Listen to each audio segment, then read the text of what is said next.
Hey everybody, how's it going? Ladies and gentlemen, boys and girls, children of all ages, welcome to the Three-Headed Monsters Live AMA. This is the third, if I'm not mistaken, the greatest show in the universe. I just want to thank everybody for being here. My name is Casey. I am one of the team members for Three-Headed Monster. We're joined today with Max and Pawel, both the co-designers of the game. So we're going to be answering a lot of questions that have already been sent in by backers and other people curious about the progression of our game, Beyond Humanity Colonies. So Max, Pawel, if you guys just want to say hey to everybody real quick before we get started. Hello, hi. This is Howdy, Paul. guys. Nice to Max be here. with you. I just want to say that I'm deeply sorry. I'm on a vacation, and definitely I will have some problems with my connection, but I will try to make my best over here. I'm hunting for good signal, running around, and currently I'm in a one sweet spot that I've got some kind of a reception, so bear with me. Very good so far.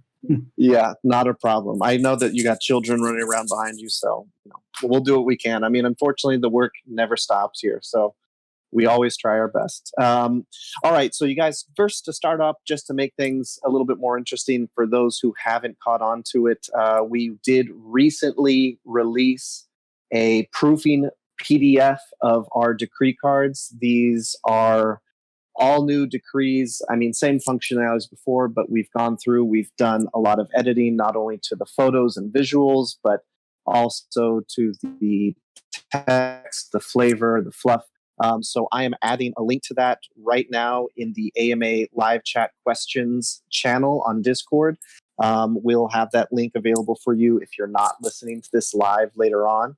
But if you haven't seen it already, please go and check it out. I mean, we are talking about over 1,700 man hours of labor to get that thing up and running. So we are definitely trying to make this as beautiful and immersive as the game as possible. So your input is valuable and necessary. We've already gotten a lot of feedback from a lot of great people taking a look at it, letting us know where there might be some issues. I know that we've already planned on making some changes to some font sizes to make things a little bit more immediately impressive. So just take a look at it. We're giving it to you guys, to the community. We want to build this game with you. So if there's something that you feel needs to be addressed, please let us know. We've gotten lots of great feedback over the last year from different backers and supporters.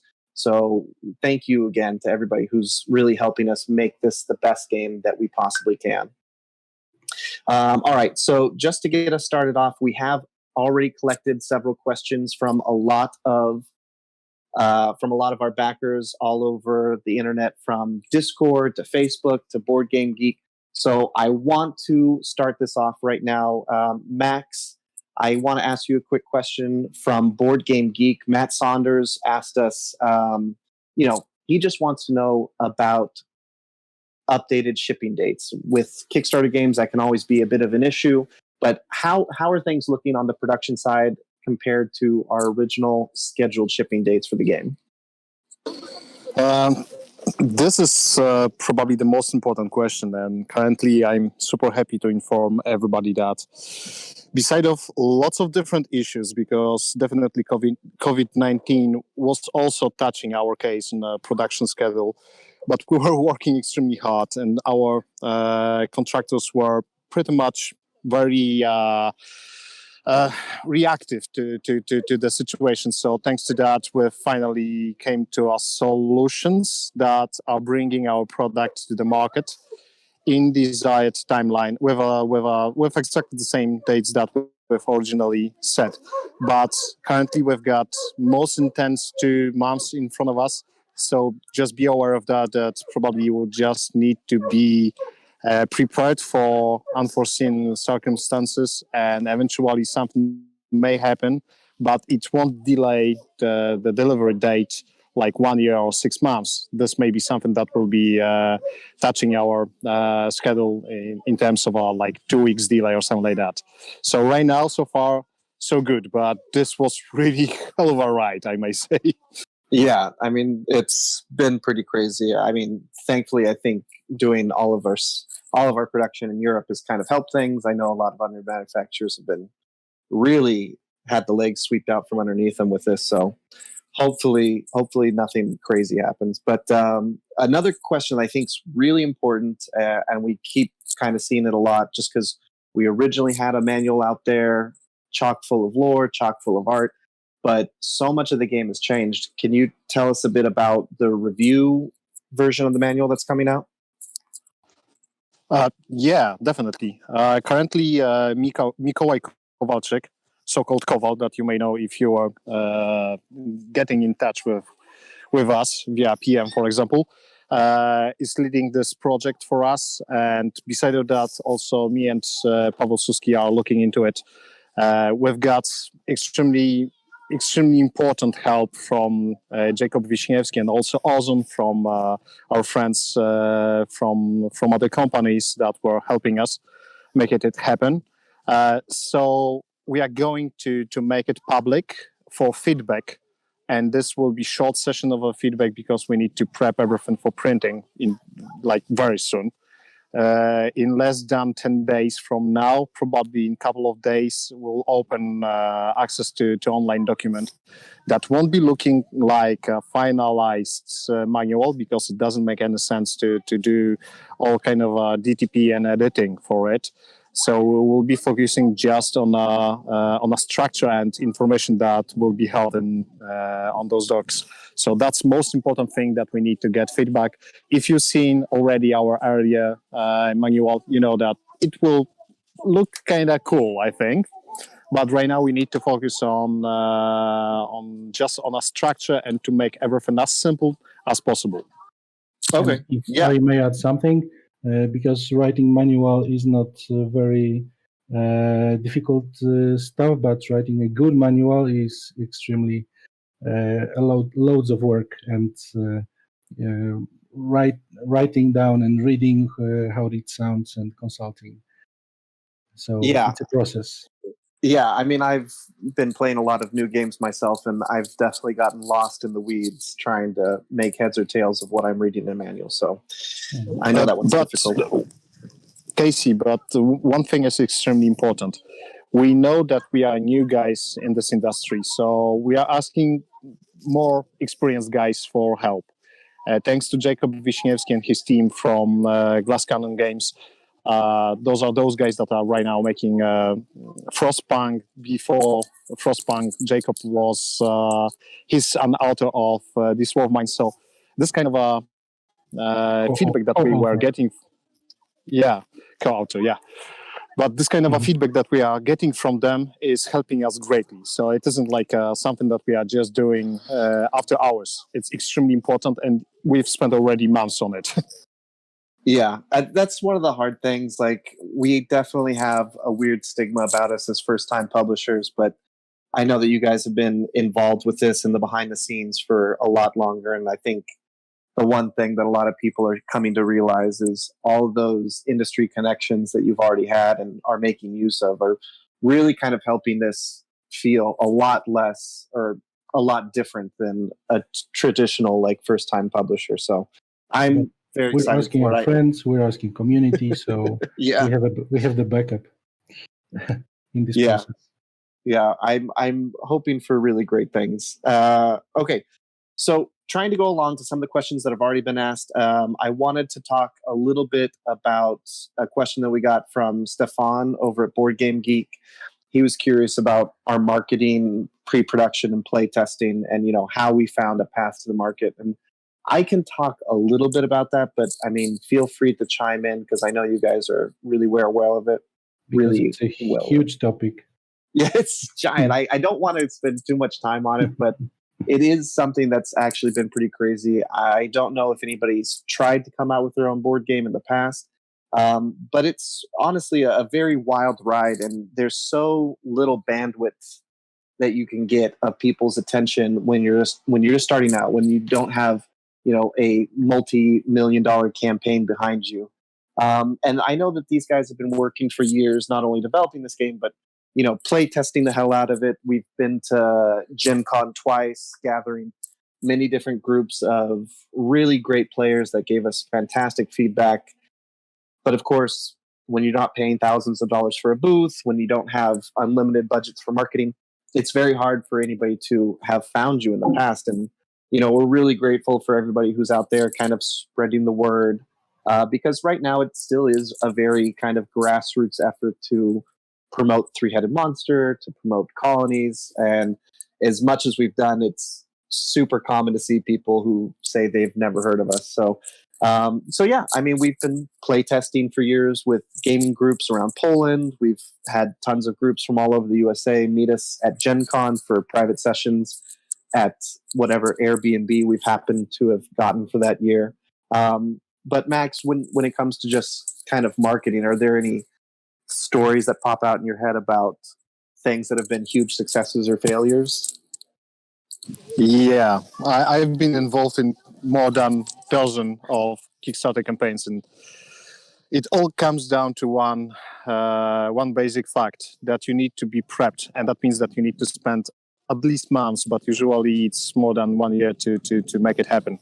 This is just final part of a campaign. I mean, everything that is happening on Kickstarter, that's final part. First of all, you need to get in touch with potential customers. You need to work on a community to create it, to give them some kind of a value. So it's very hard in terms in this situation when you are trying to promote a board game, because that's a physical thing.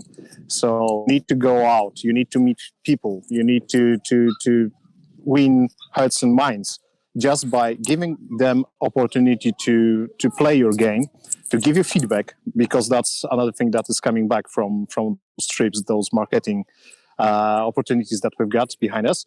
And finally, when you will be 100% sure that everything will go okay with your campaign, you're starting this campaign. Eventually, you may fail, but this is a wild roller coaster. As you want it. Yes. Kickstarter is pretty much completely different type of environment than typical e-commerce. So that's one chance that you've got to make it happen. So everything that you will do before running this campaign will give you an edge, or eventually give you an option to have a successful campaign. Yeah.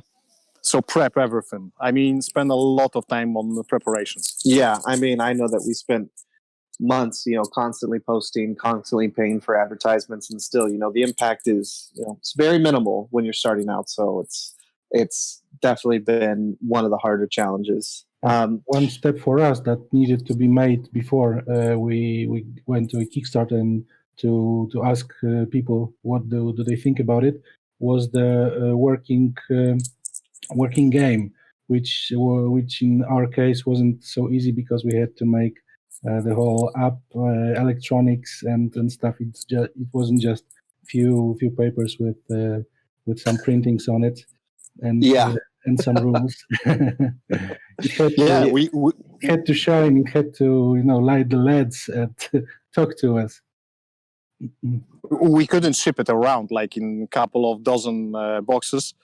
We've got like 5 copies altogether that were circling around with us. Yeah, something like that. Because those were extremely expensive, and those were prototypes, so they weren't supposed to be final product. So even changing batteries in a pre-production version wasn't an easy task, and always skilled operative technician was needed to make it happen.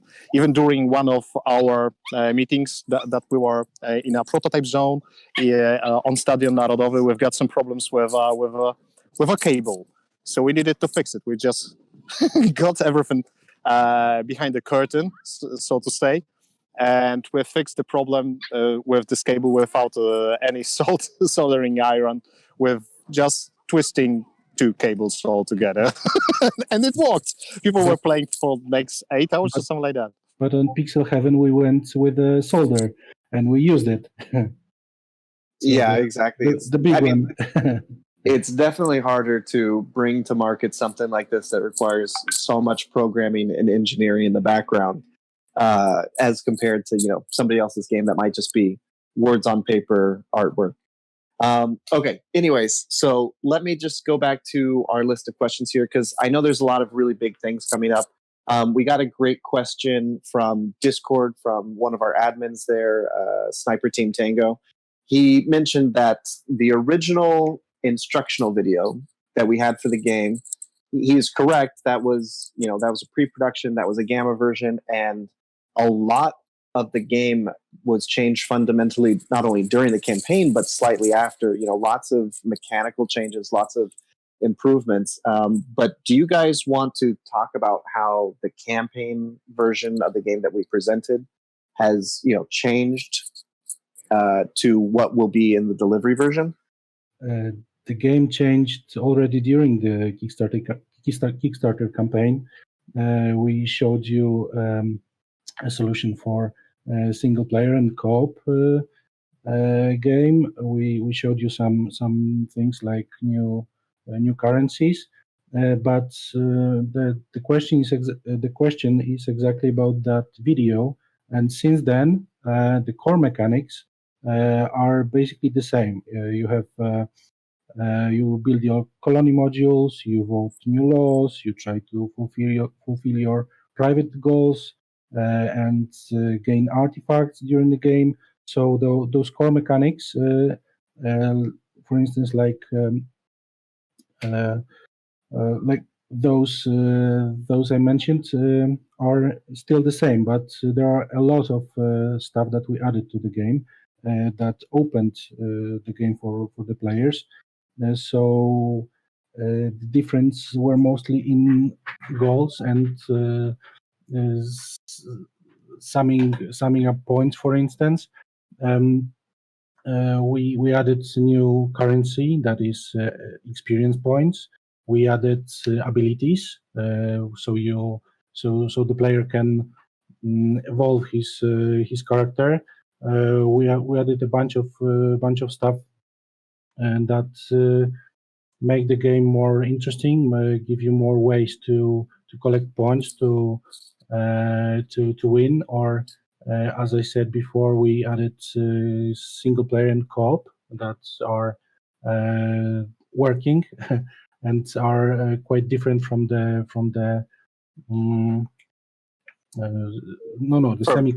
semi-co-op. From We the added traditional co-op game, semi-co-op. Okay, yeah.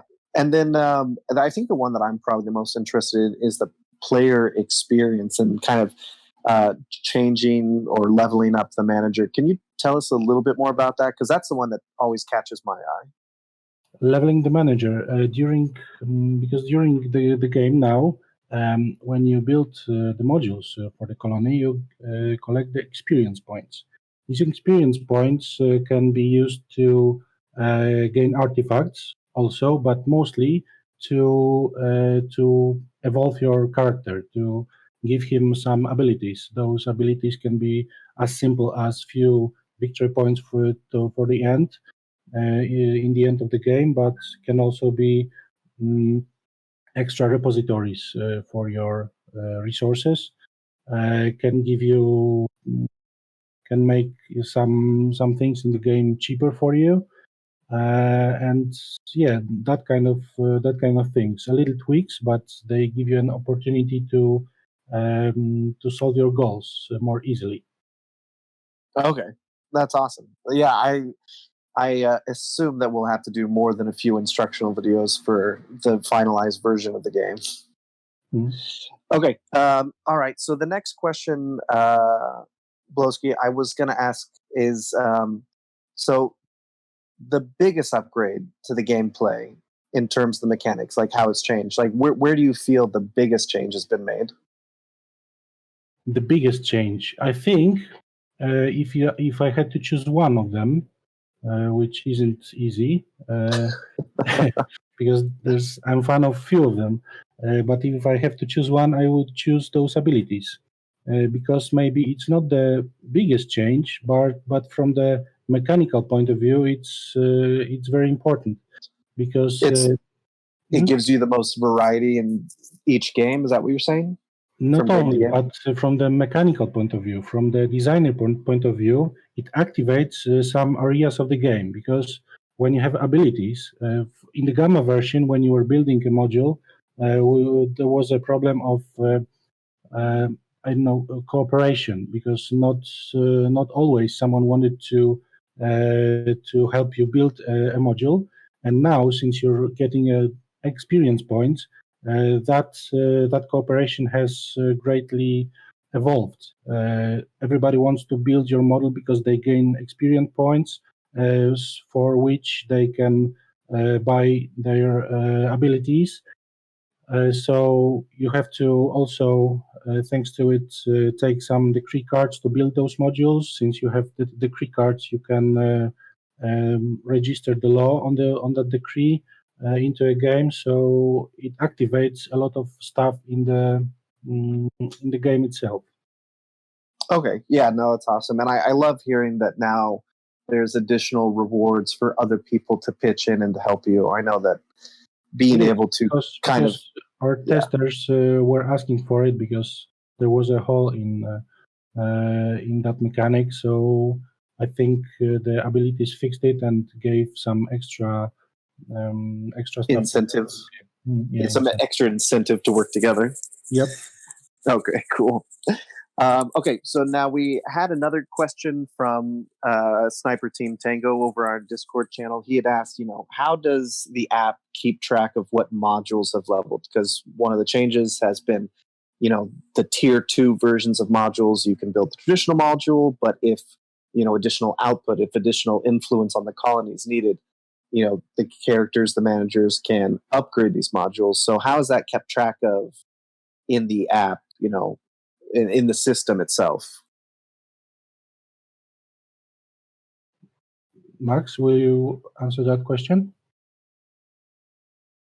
Max may or may not have a lack of signal, so okay. so the managers don't actually level the modules. It's when you build a module, the system knows what module was attached and does know which manager has built it, does know how much time it needs to construct and be fully built. So the app tells players when to upgrade the module.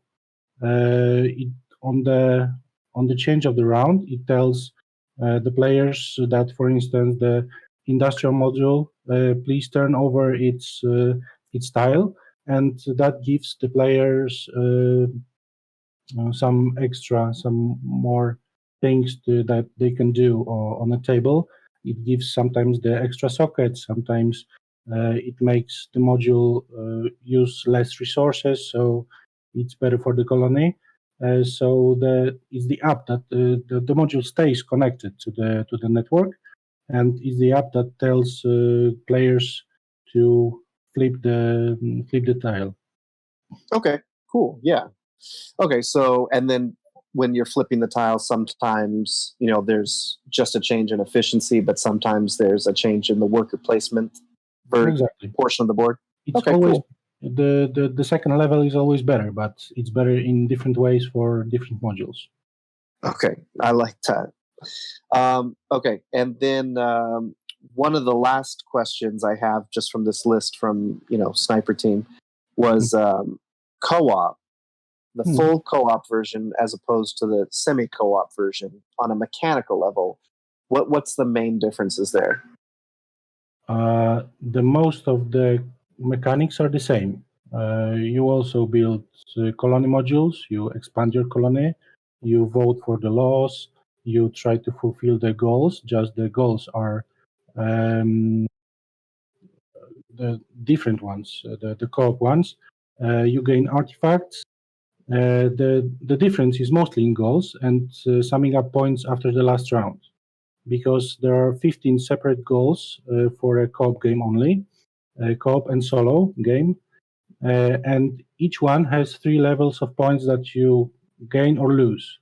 There's the hardest level with the most victory points, the lower level, if you didn't fulfill the hard level but still have some achievements in the game, and the third one is minus points if you failed completely on this goal.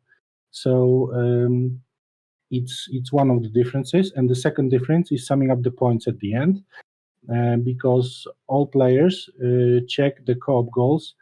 There are no private goals in the co-op game. So they check the co-op goals if they are fulfilled. and add their own points to a common pool. Those are points from buildings, decrees, artifacts. So those points are being summed together. And if the players achieve the certain points required by the planet, they win. Their colony is built. And that was evolutionary part of this design, because we wanted to make a couple of different ways to win the game. So thanks to that, it gives a lot of different opportunities, and playthroughs for different planets are much different one from another. Yeah, so the same rules are in the solo game as in co-op. Okay, and then just to clarify, from the questions in the live chat, this, the upgrading of the modules, it is the players that are deciding if and when to do this. Is that correct? No, every module that which was fully built, constructed in the game, after some time, tells that it will level up. It's not the players that decide. Okay, and is that based on occurrences or some sort of algorithms? Time of the time how long it was in the network. Oh, that's fantastic. Okay, cool. So something that's built early on obviously has a much higher chance of being able to reach the tier 2 station. Exactly. That's cool. Okay, and then I wanted to ask another question from one of our Facebook backers, AJ McCrew. He was asking, a question that sounds simple, but actually probably goes into some more interesting stuff, which was, does the app work on an Amazon Fire tablet? And I want to kind of modify that. Like, as of right now, I know that the app has functionality on iOS devices. It has functionality on Android devices, but, where else are people going to be able to use the app? How are they going to be able to connect to the game and play? So that's like a two-part question, because first of all, as you said, Casey, you're 100% correct that it's designed to work on Android and iOS, but finally we will have a couple of different options, as we've mentioned during Kickstarter campaign, also Steam on PC and Mac computers. Eventually, we are going to do some kind of an experiment with Android TVs as well. But as for now, the first version will be compatible with smartphones and tablets that are running Android or iOS. And that's first thing. Second thing is that Amazon Fire tablets are pretty much very similar to regular Androids. But the major problem is, how are you going to get an app? So in this case, eventually we may present some kind of APK, but it won't be auto-updating itself. That's a hell of a problem. But on Fire tablets, you may use Google Play Store as well, not only Amazon source as a source of apps. So if you will be able to download, and so far as I know, you can do this with Fire tablet, you will be okay, and you will be just using it like regular Android tablet. Okay. Yeah, I unfortunately don't have experience with the Fire tablet, so I wasn't sure what their limitations were, so I can understand his concern for that. But I do think that being able to have auto updates is a great thing, like we've discussed, and is probably one of the biggest things about this game in my eyes, is that it is a hybrid game, and we do have those abilities to update the game, to be able to change mechanics for the better, to help balance things. When you guys think of being able to do updates, we did have a question at one point of, what are the potential uses of that in the future, and what are the limitations?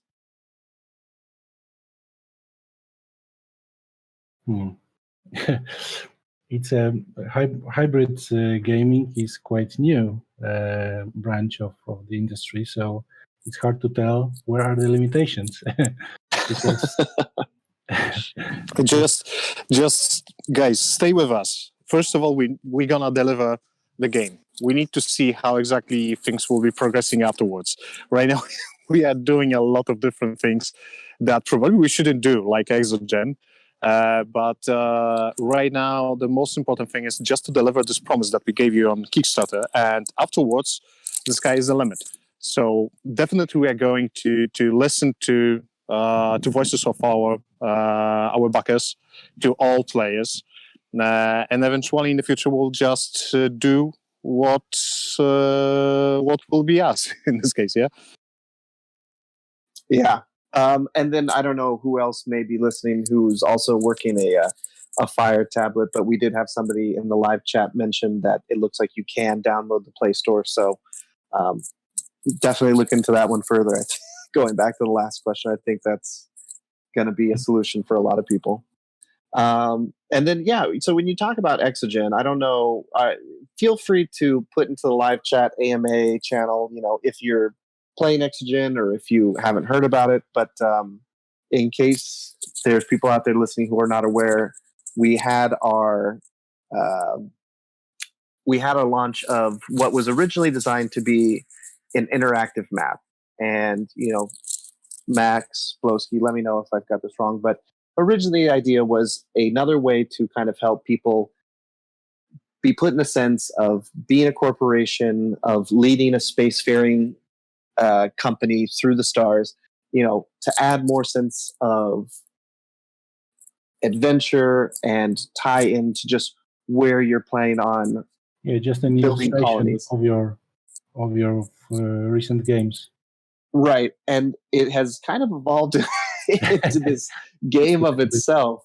I don't know. I mean, was that just by interest? Was that just an inability to rein ourselves in? How did this kind of spiral out into this giant online game?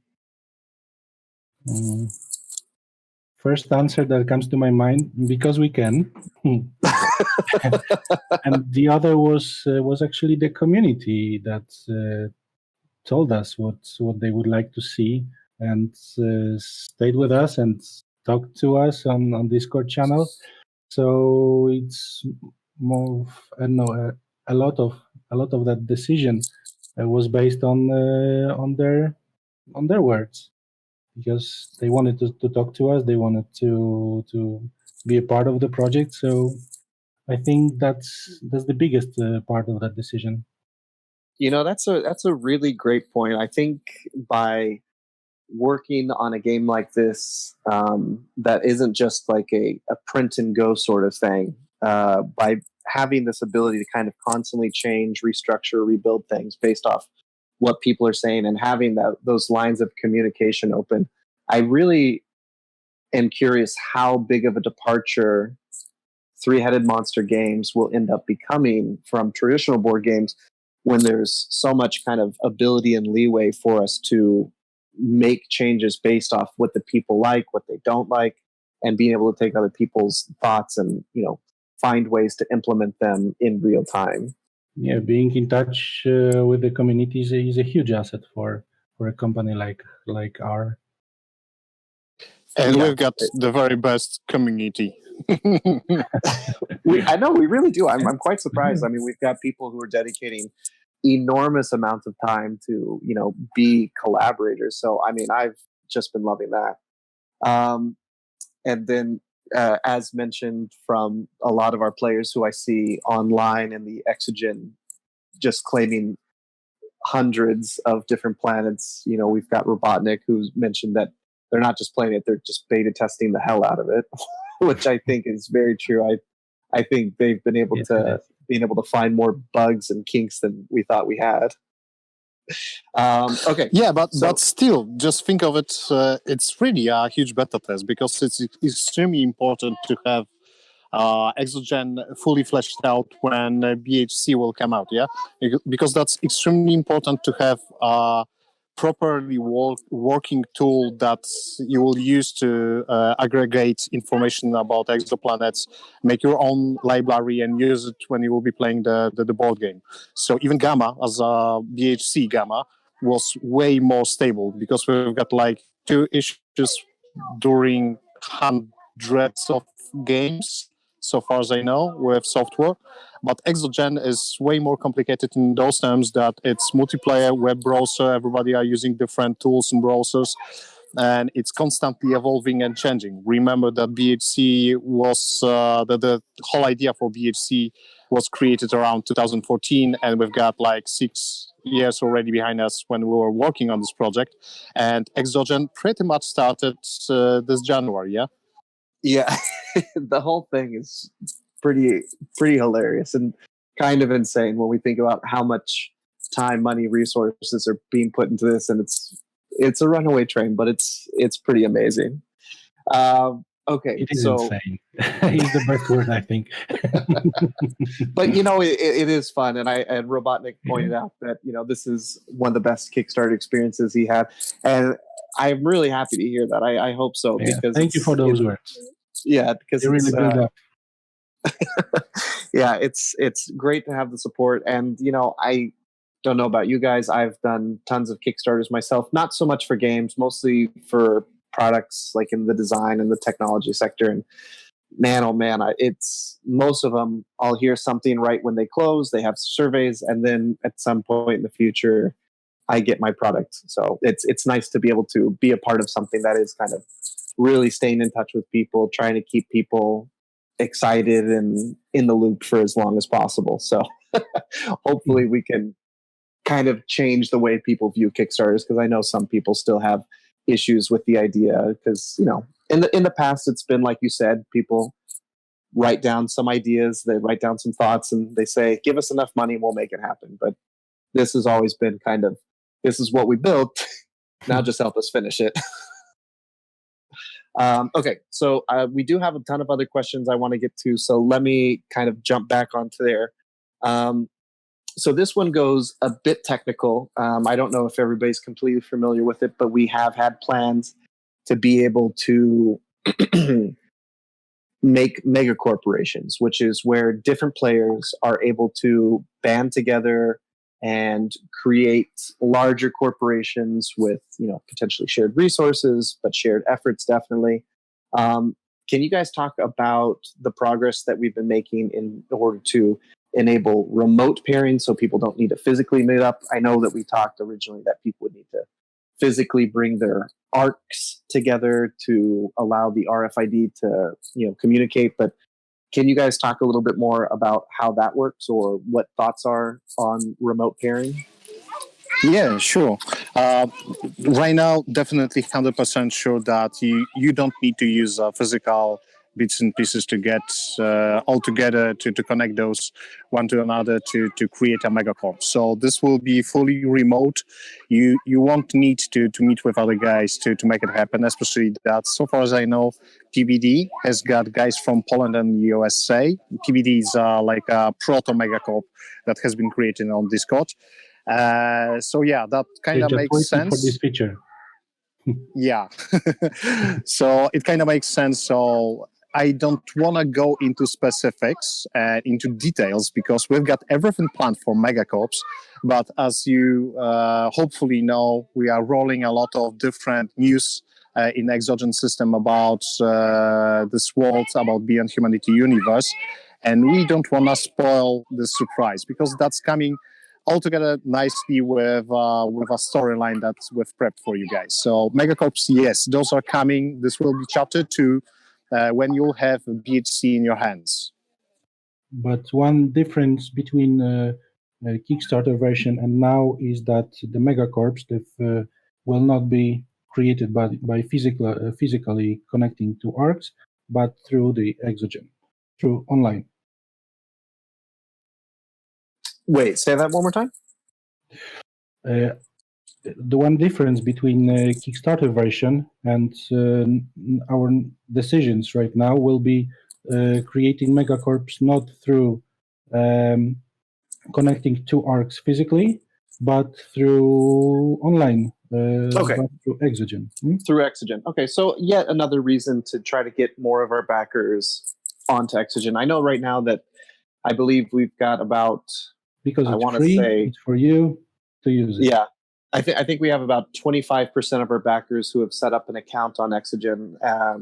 And, I don't know what's quite needed to bring everybody online, but I know that with more and more happening there and that turning into far more than we ever planned it to, it's becoming a very critical part. So if you guys know of other backers that aren't participating or haven't checked out Exogen yet, I really hope that you're able to, share the word, because as a hybrid game that's kind of breaking new ground, we are really kind of changing things to be a lot different of a not only game but experience. So the more that you can kind of help share the word, that definitely helps get everybody on the same page. So real quick, I just want to see what's okay. We still getting more blah blah blah. So Robotnik had asked if we have any plans to switch from using a token into using an email address and password to log into Exogen. I know that on my computer, I've got my login information for the token saved. It auto-populates for me. I don't know if that's the issue that he's running into, but are there any plans to change? Casey, but that's a very good question. And yeah, that's security issue that we know that it exists right now, and it's already on our to-do list to make some kind of a password web page with everything sorted out. So token will be tied to an account. But guys, remember, finally, when you'll have BHC in your hands, the token will become physical part. Your Arc Tower will be your physical key to the system. So that may be a bit confusing, but definitely that's something completely new, because we'll use microchip, CPU that is inside to check if you've got which corporation is it eventually or finally, yeah. So that's super important thing in the end.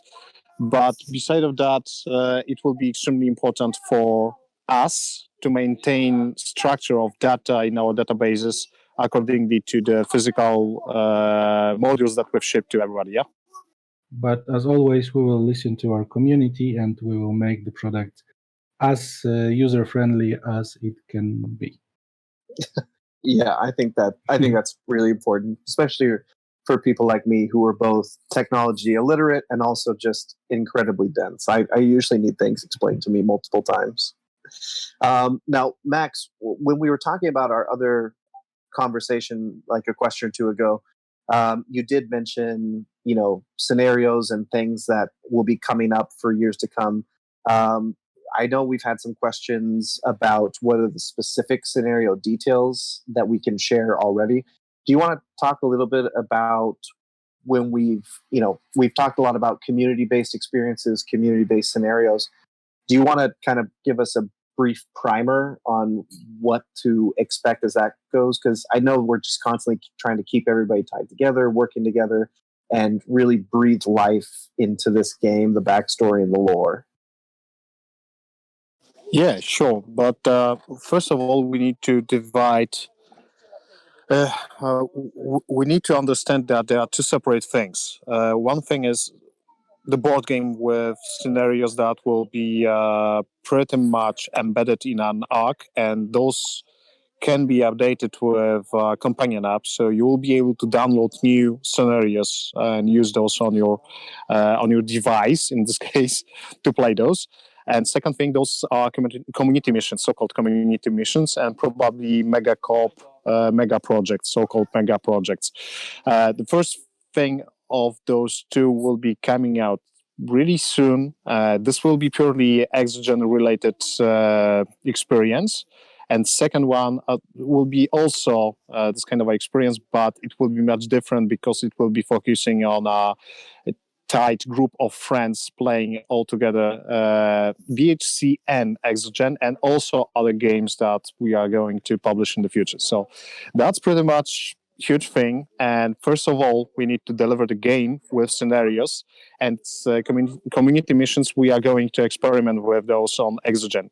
And the future will show us exactly what are we going to do with it, especially when we'll hear feedback from our backers. And pretty much that's it.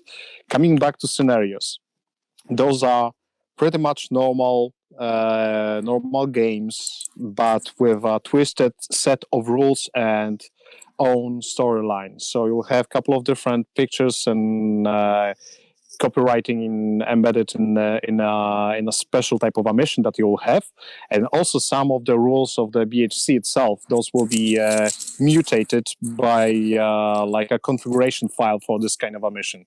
Because of that, you will see a couple of different options. I don't want to spoil you a surprise, but you will fight against pandemics. You'll see asteroids that are coming towards your planet, and you'll need to organize some kind of a refugee ship that will leave this planet in a certain time period, etc. So this will be greatly mixing different mechanics into the existing game. So we wanted to create something that will give you one-time opportunity to play interesting, different scenario.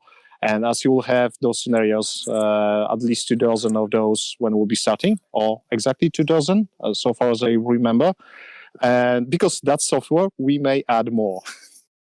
Yeah, again, another great aspect of having the hybrid game thing where you can kind of additionally add things with immediate delivery. Nobody has to find out about it. Nobody has to send in for it. There doesn't have to be anything mailed. It can all just kind of be delivered right to the table.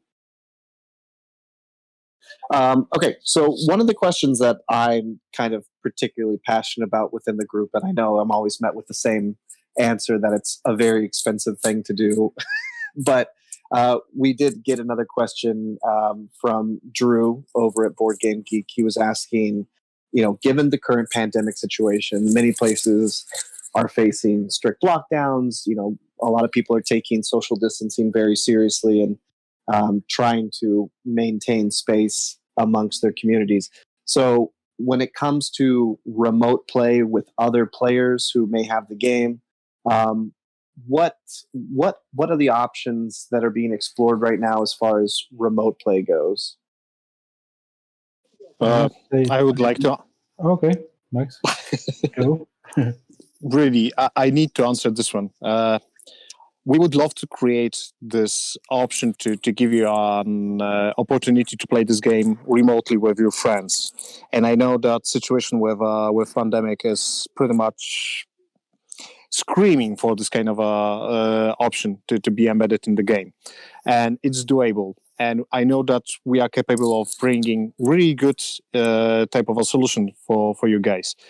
But this game is extremely big venture in terms of costs of development and production, etc. So till the moment that we'll be shipping boxes, we'll be fully focusing on bringing exactly this kind of experience that we've promised, without adding lots of different features such as remote play option. This door is already opened. I don't want to promise that we will do exactly this kind of a module for you guys, but don't assume that we'll start making it happen before shipping you the game and eventually bug fixing companion app after delivery. Those are two major current tasks that we are focusing on, and I don't want to even think about a couple of different projects that we could focus on. Yeah, so that's extremely important for us. Still, we need to deliver our promise first. But there's one solution that comes to my mind. It is playing, for instance, now it will be possible to play solo games on the same planet with your megacorp companions, or maybe on different planet in the same system and leaving your mark in Exogen. That's still some kind of online playing. Yeah, no, that is very true. I will definitely say this.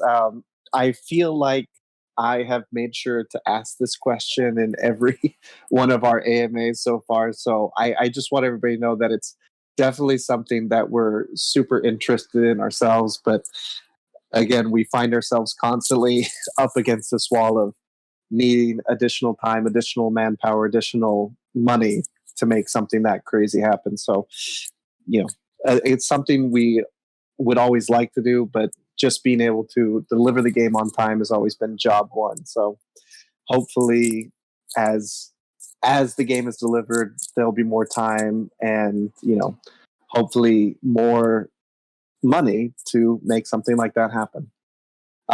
So now the thing that I find interesting myself is the lore, the backstory, how much there already is. And, again, I know that even though we've had backers who are more than excited to get the game, sometimes it's hard to reach them as far as letting them know about, this expanded universe that is being built. And it's something that I'm really passionate about. But we've been asked, by Sniper Team Tango if there's any plan for a wiki in the future. And I think something like that could be really amazing. I think a timeline would help be able to get new players on board with a lot of the backstory and lore. But again, that that's time, that's programming. What are you guys' thoughts on something like that? As three-headed monster moves the Beyond Humanity universe, into Colonies, into Exogen, into future games. Like, this shared universe information is pretty interesting. So, like, what are you guys' thoughts on a wiki at some point? This will be super short, and hopefully my answer will make everybody happy.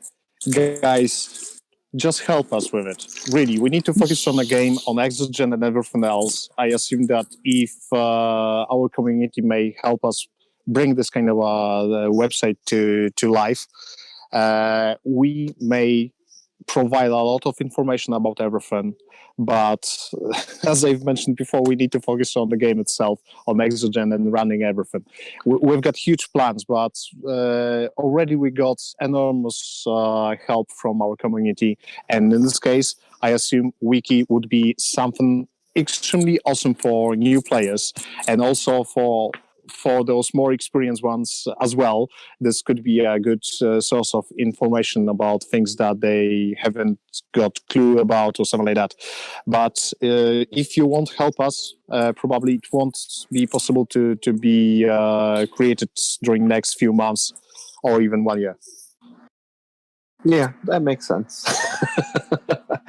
Well, I mean, I think that's the best part about a wiki is, trying to open it up for as many different editors as possible to work together. And, what they always say, many hands make for light work. So I think by the community that we're already building, that seems, not only very dedicated, but very interested in being able to give time to make an experience better for everybody else.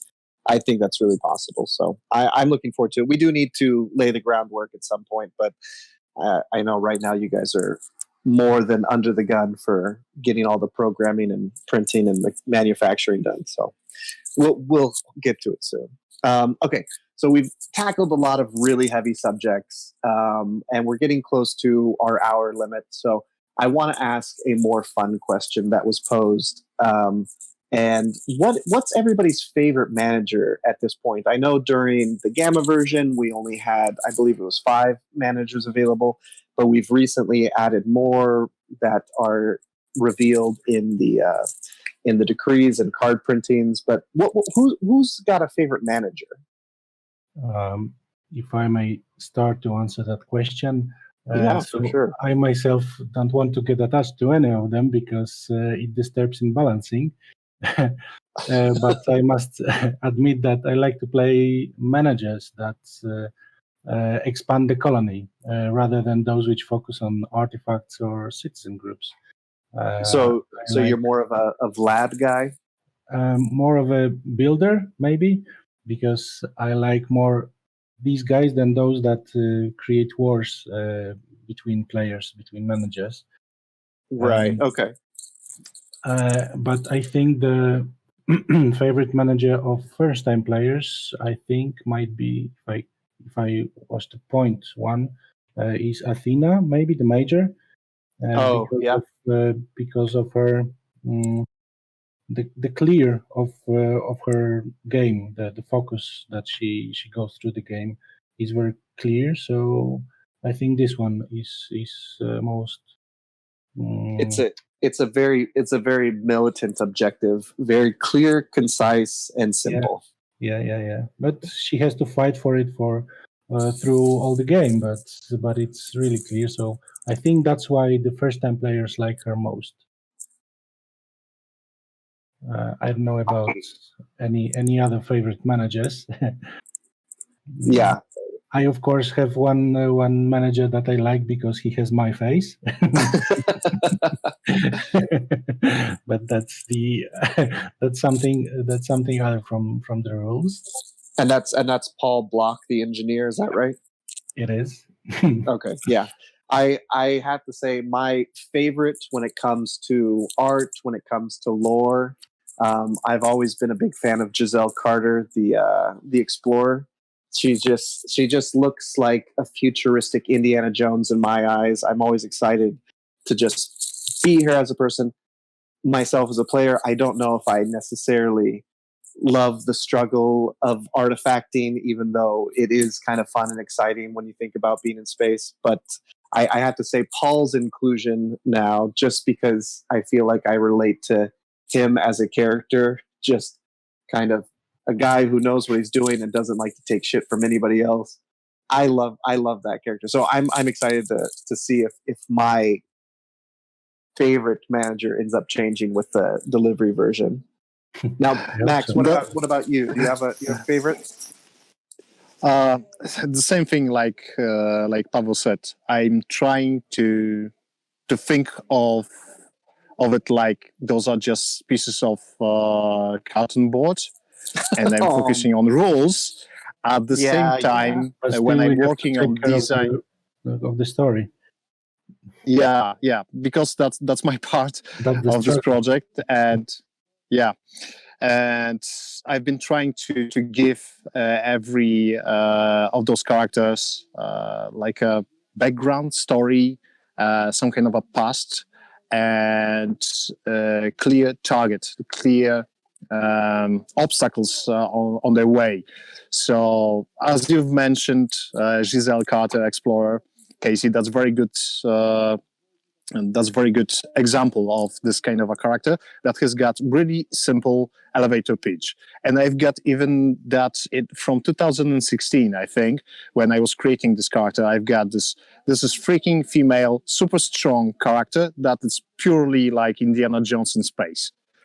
I've got it written. I've got this notebook with me even over here. So that's kind of funny. I may say that my personal favorite is Vlad Pokorny, because that's really difficult character to play with. Most of new players, they assume that there's no way to win with this character. And I was constantly showing, and I've seen a couple of different players, more experienced ones, that they were decimating the whole gameplay, because Vlad Pokorny is all about being a passive-aggressive character. Usually, he doesn't go into direct war with anybody else, and it goes silently from I'm helping everybody towards I'm winning the game. Just, deal with it. You know what? And I completely fall under that category. I know in the first few games that I played, I was like, oh, Vlad, so easy. I just need more people. And then I quickly realized how how detrimental to the colony my efforts were. And I was like, oh my gosh, this is not self-sustaining. So yeah, he's definitely a challenge, but it is fun. Yeah, those characters are much different one from another. So because it's everybody's kind of got their own goal, and it all seems to work in the beginning. But as soon as everybody starts feeling like they have the ability and resources to really kind of dominate, that's when everything starts going haywire. Those are three phases of our game. First phase, you are trying to survive. Second phase, you are trying to specialize. Third phase, usually, if you are still alive and colony is still standing, usually that means all-out war. So Athena is trying to create military colony and start war with against Terran Republic. Vlad Pokorny is just opening all doors, all airlocks, and letting in all kind of refugees from all over the place, including Marines for Athena as well. So Giselle Carter is almost all time outside of a colony, trying to obtain as much as possible artifacts. So she doesn't give a you know what about everything that is happening in a colony, trying to bring with her rovers lots of different things from the desert. And this is kind of a cool thing, because each time when I'm playing different character, and I've seen it with those more experienced players, they have a lot of fun thinking about how much different the experience is with different characters. Yeah, no, I definitely have started to get to a point where I want to make sure I'm giving every character their chance, and I'm trying to mix it up a bit. So I know that recently I've been putting more than a few games into Boris just to try to make sure I'm giving everybody a fair shake. Okay, well, we're getting here to 1 o'clock. It's been about an hour. We're trying to keep these a little bit more concise. I know we've gone crazy in the past, but there is something I want everybody to do who's online with us now, listening live. You guys are actually in an incredibly lucky state. Please turn your attention over to the live AMA chat questions channel. I want to share a photo with you because there's something that we want to talk about, and we're just trying to do what we can to make this Kickstarter campaign as fun for you as it is for us.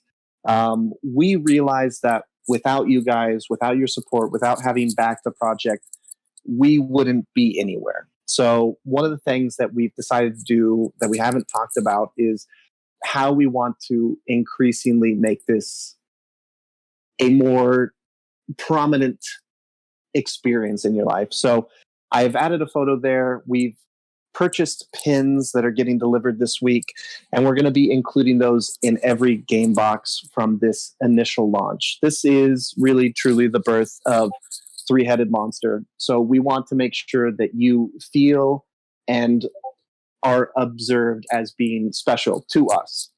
So this is, I don't want to say commemorative, but this is a truly unique item that only the backers of this game will have, not backers of the second versions or revisions. This is just for you guys. So if we have conventions in the future, be sure when you come up to us, we're assuming that we'll be booths somewhere, make sure you have this pin so we know that you were one of the first ones to join this team, this family, this group, and be a part of this from the start, because you are the lifeblood of what we hope will become a very big colony, so to say. So we just want to say thank you for supporting us. Thank you for believing that something like this was possible. And, we wouldn't be able to do this without you. So I hope that you'll stick with us and be a part of this community as it grows, both online and in real life. Max, Flowski, I don't know if you guys wanted to chip in on that. Oh, and just to let people know, yes, to late pledges. We've planned for a certain number of boxes to include more runoff for, support and customer service. But anybody who's getting in as a Kickstarter pledge or a late pledge, they will have this available to them. So it's only going to be for you. We're never going to reprint this or make other ones. We might make ones that don't have the fixtures on the outside that, say first to the stars.